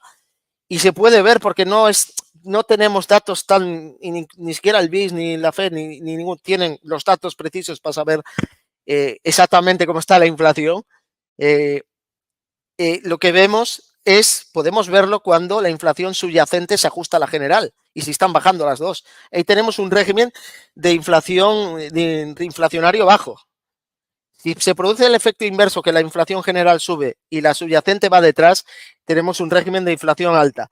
Entonces, lo que estamos viendo, que si los precios del petróleo repuntan, lo más probable es que no veamos más inflación, veamos más deflación. Dani, Fran,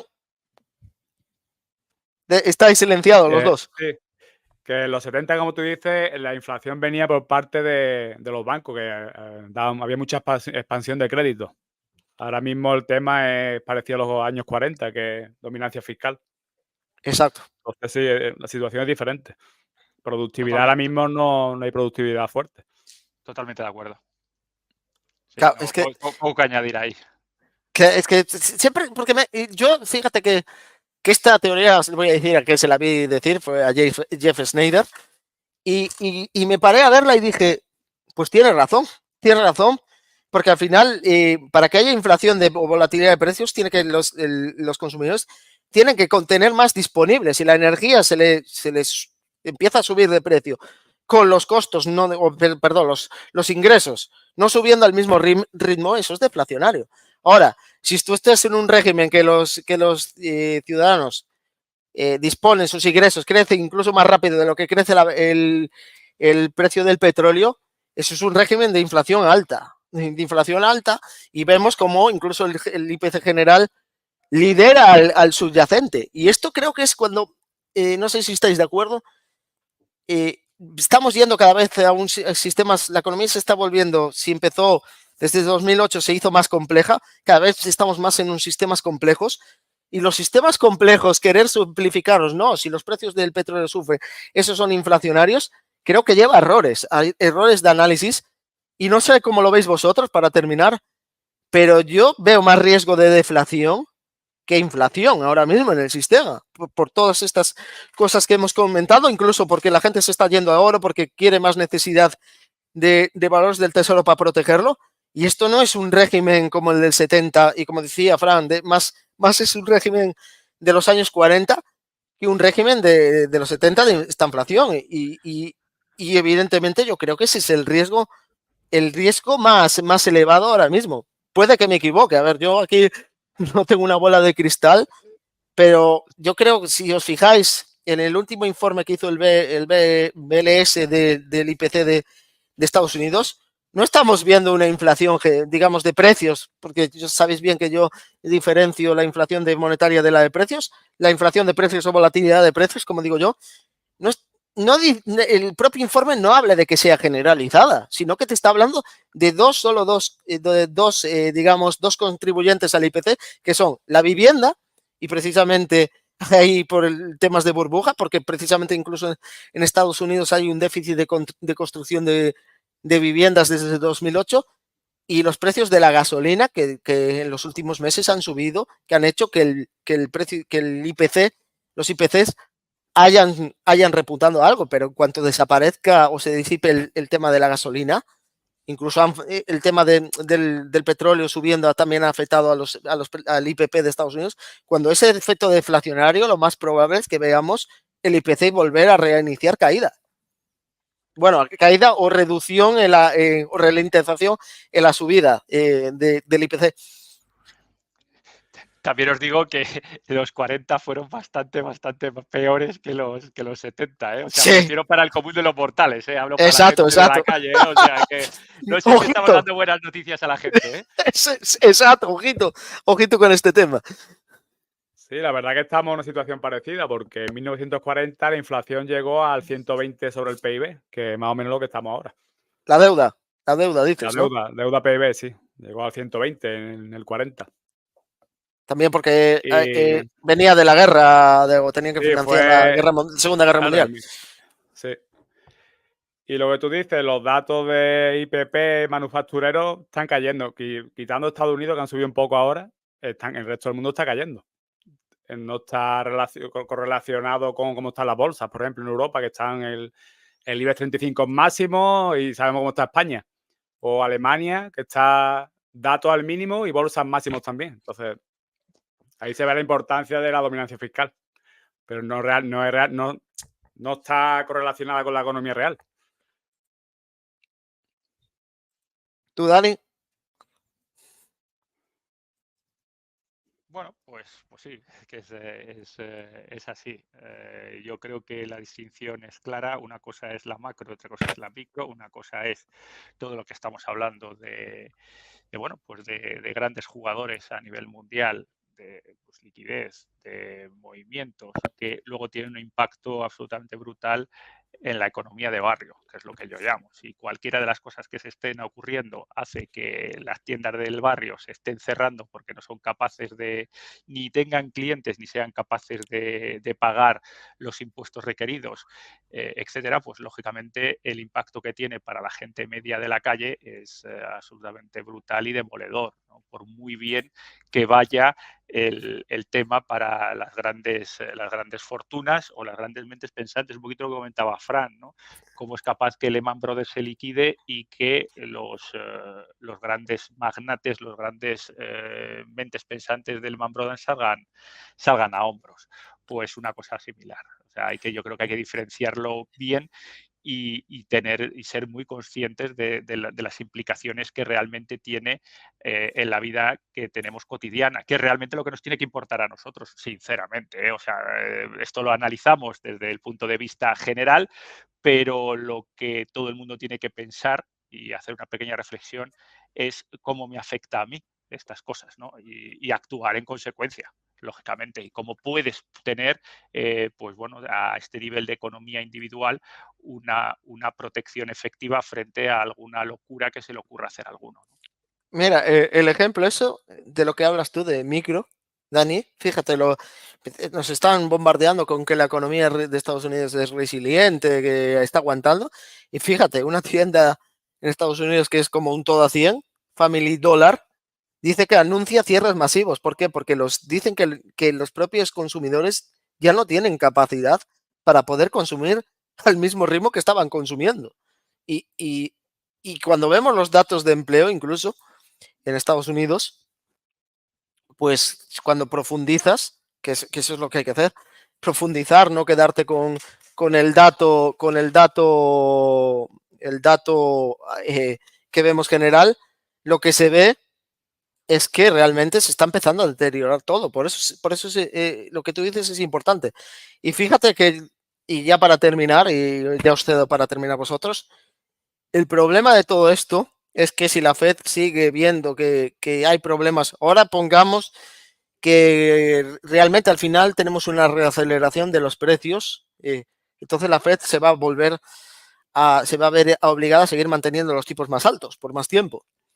Esto es un problema, porque en 2024, y se está hablando mucho del muro de refinanciación, pero se habla del muro de refinanciación de temas de que son que son bursátiles o que son que se pueden ver datos que están regulados, mejor dicho, en entidades reguladas de préstamos, pero esto va a afectar también al crédito privado, que el crédito privado es OTC, que está ultra apalancado, que son préstamos que están apalancados, que muchos de ellos se utilizan para empaquetarlos en CLOs, que después se utilizan los bancos, incluso los venden a hedge funds, lo venden a otros tipos de agentes de inversión, y que muchos de ellos pues ya tienen un doble dígito. Y fijaos, si la Fed tiene que mantener los tipos altos, ¿a dónde se van a ir esas refinanciaciones? Cuanto más tengan que mantener elevados los tipos de interés, y muchos hablan de los estímulos que habla Biden de dar 400 euros, esto es un peligro serio, porque nos acercaría más al muro de refinanciación, y esto sería absolutamente peligroso, porque la mayoría de high yield, incluso crédito privado, no podría refinanciarse. Y esto sería lo que ocurriría prácticamente, lo que ocurrió prácticamente, no lo que ocurrió directamente en 2008, que no se podían refinanciar y empezó a quebrar todo en cadena. Si se confirma la jugada de la Fed comprando letras, lo que quiere hacer es desinvertir la curva, porque claro, al comprar las letras del Tesoro, la parte larga es la que subiría. Y ahí sí que se favorece la banca comercial y, como tú dices, desfavoreciendo a la banca privada. Pero bueno, a ver cómo... Y bueno, yo simplemente para ya empezar con algunas conclusiones, mi impresión es que, hilando desde la introducción, ahora mismo estamos todos en máximos. Algo básicamente inédito. O sea, yo no recuerdo ni en la parte histórica tampoco, es decir, que haya habido un todo máximos, o sea, que me parece absolutamente sorprendente. Esto significa que hay algo que no va bien, ¿vale? No habría que profundizar con una cosa. Dani, solo un momentito, que hay mayor concentración, ¿no? Que está todo mucho más concentrado. Y esto es mucho más, esto tiene mucho más riesgo de crédito. Mucho riesgo, incluso dentro del S&P 500 ya sabéis que el 60-70% del índice va por 7 valores, ¿eh? Como si caigan 5 de 7 o 4 de 7, va a tener un problema gravísimo. O sea, es decir, que por supuesto está todo mucho más concentrado, que lo ha definido Diego perfectamente. Eso significa que los riesgos están muchísimo más concentrados en puntos muy digamos, en puntos muy focalizados, ¿de acuerdo? Y que en el momento en el que haya algo, que pequeña cosa que pueda ocurrir y que se dinamite o que tenga un problema o que ocurra algo que nadie espera, pues se vendrán cosas que van a ser poco agradables para los mercados, porque veo los tres activos, o sea, los tres, S&P 500, oro y Bitcoin, bajando de manera muy pronunciada. ¿eh? Y luego, pues bueno, y un sálvese quien pueda, de a ver quién puede luego, pues bueno, cubrir sus llamadas de margen, cubrir sus deudas, cubrir su liquidez y tal. Ahora mismo yo, a la gente que nos escucha, precaución, bastante precaución, lo digo porque es que es una situación inédita, o por lo menos yo no la he vivido, o por lo menos yo no he localizado en ningún punto, hablo de la historia moderna desde los años 70 hasta ahora, donde esté todo en máximos, y eso significa que, bueno, incluso todo en máximos, y está hablando de esto, pero también ahora, por ejemplo, la vivienda en España está en máximos por metro cuadrado también, ¿eh? O sea, que estamos hablando, o sea, ahí ese es otro melón que si empezamos a abrirlo no terminamos, pero para que veáis hasta qué punto todos los activos tangibles e intangibles, renta variable, todo está en el máximos. cacao. El cacao, el chocolate, nos va a salir el chocolate, el que quiera comer huevos Kinder, me parece que le va a salir el huevo Kinder, el de Pascua, a 20 pavos, por lo menos. Ahora de comer chocolate. Sí, madre mía. Entonces, pues eso, precaución para la gente que nos escuche y bueno, pues pensad en cómo os puede afectar cualquier tipo de caídas de estos activos y cómo os podéis proteger de ellas, sin más. Pues yo estaría atento a partir de ahora al índice MOVE, que es la volatilidad de los bonos, que es lo que le afecta al Basic Trade. Y luego la TGA, si se va vaciando, también ya sabemos qué pasa en 2022 cuando se quedó vacía, antes de la ampliación del techo de deuda. Esos dos indicadores, sobre todo, serían para mí los más importantes de cara a ver un desabalancamiento. Y de momento está todo estable, todo en máximo y ya a ver cómo va la cosa. Bueno, pues yo creo que hasta aquí ha sido bastante completo, o sea, al final se ha tratado absolutamente todo. Y nada, agradeceros a los dos por haber estado hoy aquí en directo. Al final hemos tenido bueno, que este directo se hace pues simultáneamente en varias plataformas, pues hemos tenido más de 100 personas en directo, 126 ahora mismo, con lo cual es un éxito al final, parece que está siendo un éxito pues meterlo en diferentes plataformas para que se vea este directo y nada, los directos y agradeceros a todos los que habéis estado en directo viendo el directo y sobre todo agradecerle tanto a Dani y a Fran por haber aceptado venir y nada, están invitados a volver cuando consideren. Pues muchas gracias por compartir esta charla con vosotros y por la invitación y nada, cuando tú quieras aquí estaremos otra vez.